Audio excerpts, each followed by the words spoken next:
Bonjour Serge July. Bonjour. Cofondateur du quotidien Libération et on peut le dire une figure historique du journalisme en France. Voici le dictionnaire amoureux du journalisme publié chez Plomb. On va en parler dans quelques instants. Amoureux du journalisme après tant d'années, un amoureux qui n'est jamais déçu, Serge July. C'est pas pour autant qu'il n'y a pas de problème dans l'information, y compris toutes les nouvelles technologies posent de nouveaux problèmes. Ouais. Plus il y a le passif. Donc voilà. Mais c'est pour ça que j'ai commencé par abat le journalisme, parce que depuis 400 ans, il y a beaucoup de très bons auteurs, excellents d'ailleurs, bien meilleurs souvent que les détracteurs d'aujourd'hui, qui ont critiqué les pouvoirs de la presse. C'est ça, vous commencez la lettre A dans ce dictionnaire, voilà, abat les journalistes. Alors vous citez. J'ai fait ça pour que on puisse entendre le fait qu'ils aient du bien de tel ou tel... Mais vous citez par exemple Voltaire, la presse est devenue l'un des fléaux de la société. Vous citez Rousseau, un journal ne sert qu'à donner aux femmes et aux sots la vanité sans instruction. Oui, et en même temps, Voltaire fait l'affaire Calas. La première grande campagne d'opinion publique a été faite par Voltaire sans médias. Oui. Il faut comprendre qu'à l'époque, il n'a pas de médias. Mais les médias commencent à exister, souvent clandestins, souvent, et quand ils sont clandestins, souvent obscènes, souvent avec des mises en cause non vérifiées. Voilà, c'est le propre du... C'est ça, est quand même c'est dans tout ça la presse. Absolue. On va en parler, c'est l'affaire monarchie Salingro. absolue. Et puis par exemple aujourd'hui, on voit à Dominique Strauss-Kahn, on a un procès, le Carlton, il y a 300 journalistes venus du monde entier. Ça vaut le coup, c'est ça la presse encore aujourd'hui? La presse, c'est pas... c'est une multitude de choses, c'est tout ce qui bouge dans le monde. Alors, on ne peut pas exclure qu'il y ait, dans le cas de Dominique Strauss-Kahn, beaucoup de voyeurisme. Oui. Donc, c'est pas très joli, quoi, on va dire. C'est des partouzes, on raconte des détails, surtout en plus... L'arrêt de renvoi est plein de détails dont on va avoir... Et à la fin, chacun sait ou presque qu'il va être relaxé. Voilà, ça, c'est aussi la presse. C'est aussi la presse people. C'est pas ce qu'il y a de mieux. Vous en parlez, la télé-réalité, tout ça existe. Oui. La rumeur aussi. Vous avez un chapitre consacré à la rumeur. Oui, on parlait de Salingro. C'est pas que la presse. Un homme qui rumeur, va aller jusqu'au suicide. Oui, mais là, en l'occurrence, c'est un cas intéressant parce qu'il n'y a que 2 journaux qui font la campagne contre Salingro. C'est pas toute la presse. Oui. C'est 2 journaux. C'est à la fois l'Action française et un hebdomadaire à succès de l'époque qui s'appelle Gringoire. Voilà, ce sont les 2 qui mènent la campagne acharnée, violente contre Salingro, qui est ministre de l'Intérieur du Front populaire et qui a été soupçonné pendant la Première Guerre mondiale d'avoir déserté. En fait, il y a un conseil de guerre en pleine Première Guerre mondiale qui l'innocente.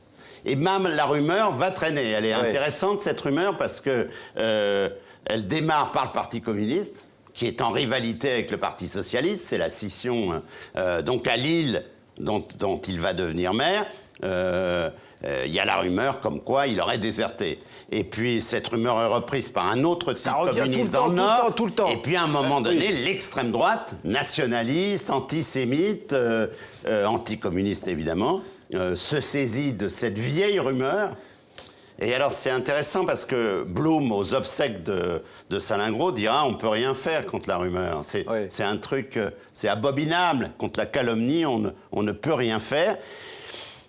Voilà, il faut la combattre, bien évidemment, il faut démontrer, donner des faits, mais dans le cas de Salingro, c'est intéressant parce que Salingro, il y a eu ce conseil de guerre, il y a eu un deuxième conseil de guerre en 1936, sous l'autorité du général Gamelin, qui était le chef d'état-major de l'armée française. L'Assemblée nationale lui a voté un quitus à la majorité. C'est l'homme qui a craqué. À un moment donné, l'homme... Il y a un chapitre sur les chiens. C'est François Mitterrand qui compare ceux qui ont jeté l'honneur de Bérégovoy aux chiens. Il dira dans une interview à El Kabbach, et pourtant j'aime les chiens. Oui, il en avait 2. Mais on compare les journalistes aux chiens. Oui, alors, il y a plusieurs remarques qu'on peut faire là-dessus. En France, on les compare à des chiens qui dévorent l'honneur d'un homme, qui sont des charognards. Bon. Et aux États-Unis, c'est les watchdogs, ce sont des chiens qui veillent à la démocratie. Des chiens de garde. Les chiens de garde de la démocratie. Ce ne sont pas les chiens de garde du Capital ou Ouais. voilà, ce sont des... Mais dans ce livre, vous avez un chapitre qui s'appelle « La connivence ». Hein. Vous dites aussi la Légion d'honneur, c'est un petit peu la maladie chronique des journalistes. C'est-à-dire qu'il y a finalement ce goût des honneurs, de l'argent parfois, de la proximité avec les hommes politiques. Certains ont ce goût des honneurs. Ouais. Il y a des gens, on n'est pas obligé d'accepter la Légion d'honneur. C'est devenu purement clientéliste. La France a un privilège sur les décorations. On a eu Napoléon qui a quand même inventé en particulier l'ordre de la Légion d'honneur. Ouais. Mais il y a eu un scandale au début de la Troisième République avec un président de la République qui a été compromis parce qu'il vendait... Enfin, son gendre vendait les Légions d'honneur. Ouais, fabriquait donc, ça. voilà, c'est normal, ça a fait scandale, mais on sait depuis cette époque que c'est purement du clientélisme. Oui. C'est du clientélisme. Oui. Alors, ça ne veut pas dire qu'il n'y a pas des héros, mais je veux dire que ce que je dis dans le livre, que Kessel soit décoré, multidécoré, il avait une poitrine comme ça décorée, mais il l'était au titre militaire. Il le méritait. Ah. Militaire. Ouais. Il a été 2 fois engagé volontaire, dans les 2 guerres engagé volontaire. Vous Pas parlez- comme journaliste. ouais, Albert Londres est journaliste, c'est la figure du commandeur de la profession, et en même temps, il a des activités secrètes. Bah, pas Roger Hoc, secrètes, là, pas- l'ancien otage qui vient de mourir, qui écrit un livre post-mortem, raconte qu'il travaillait pour le Mossad sous couvert de faire des reportages. Oui, alors, ça, c'est une maladie épouvantable. Dans le cas de Hawke, si je peux me permettre, on le savait. Je veux dire, beaucoup de journalistes, les grands reporters qui étaient... Et ça décrédibilise la presse. Totalement décrédibilisé, en tout cas le travail de journaliste, mais c'est vrai que ça retombe sur l'ensemble de la presse. Cette maladie existe dans de nombreux pays, hein, donc elle n'est pas propre à la France. Mais dans le cas d'Albert Londres, celui qui a fait les recherches, c'est Pierre Assouline, son biographe, et voilà, il travaillait pour le service côté renseignement, les services secrets français côté renseignement, mais il a été tenté aussi par le service action. Ouais, et donc, il a préparé notamment des attentats contre un général anglais. C'était pendant la fin de la Première Guerre mondiale. Et puis, surtout contre Lénine. Ouais, voilà, ça. donc ça paraît invraisemblable. Mais ça jette un doute. C'est tout ça, l'histoire de ce livre. Oui, ça jette un doute sur quand même le choix de ces reportages. Là où il allait, est-ce que c'était en fonction des demandes des services de renseignement ou est-ce que c'était purement par intérêt journalistique? Voilà, il y a toujours... Ouais. La confusion des gens, c'est ce qu'il y a de pire. On a le même problème avec ce qu'on appelle la communication. C'est Vous ça. savez, Vous voilà, racontez les comment communi- finalement on ne sait plus. On ne sait plus ce si qu'est la l'info, ce qui n'est communication, pas l'info d'ailleurs les maintenant. milliards de tweets, etc.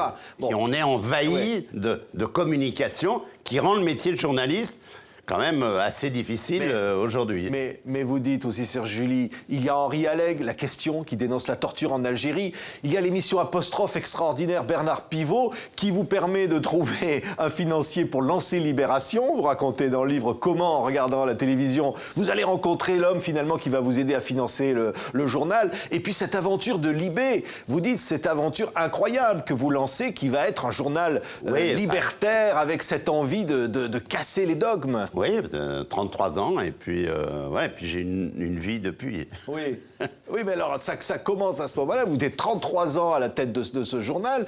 Qu'est-ce qui fait finalement que ce journal, il arrive et il s'impose comme ça?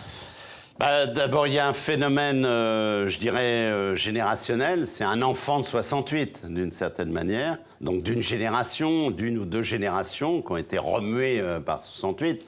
68 n'existe pas qu'en France, c'est un phénomène planétaire, mais en tout cas, il a une allure particulière en France, puisque ça s'accompagne du départ du général de Gaulle. Bon, alors, il y a une génération, elle a des aspirations culturelles, c'est anti-autoritaire, contestataire, libertaire.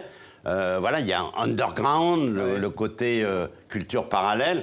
Voilà, c'est toute cette époque-là, et d'une certaine manière, Libération surfe sur tout ça, ou accompagne tout ça, ce qui va accompagner non seulement des phénomènes culturels, que ce soit la libération des femmes, ou que ce soit des créations culturelles, parce qu'il y a tout un tas de choses qui, à l'époque, sont souterrains, underground, Puis voilà, et le journal va accompagner ces gens-là. Ça veut dire, Serge July, qu'un journaliste peut changer la société, peut changer le monde. Libé a changé un peu son époque. Oui, enfin, a contribué peut-être aussi à influer sur d'autres journaux. Je veux dire, on voit bien qu'on a pu avoir une influence sur...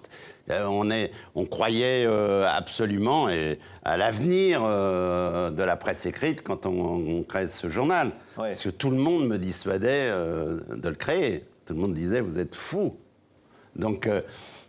Voilà, on a réussi. Mais voilà, alors aujourd'hui, il se pose d'autres questions depuis sur la question de l'avenir de la presse écrite. Pas l'avenir du journalisme. Ouais. Il y aura toujours des journalistes. Il n'y a pas de démocratie sans le journalisme. Donc, de toute façon, il y en aura.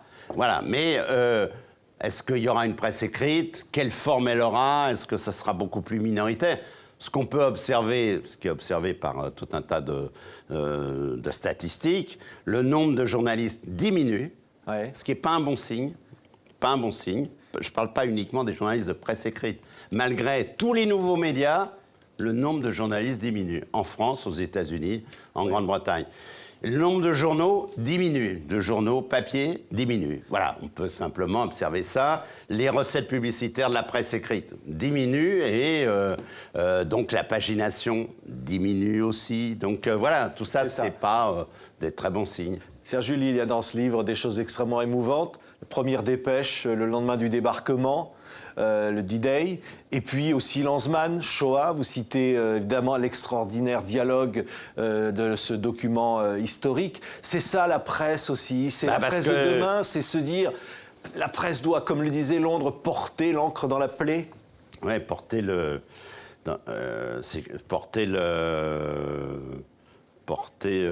plume. La plume dans la plaie, voilà. Merci. Oui, enfin, de toute façon, le journalisme, ce que d'ailleurs je développe là-dedans, ce sont des enquêtes, voilà.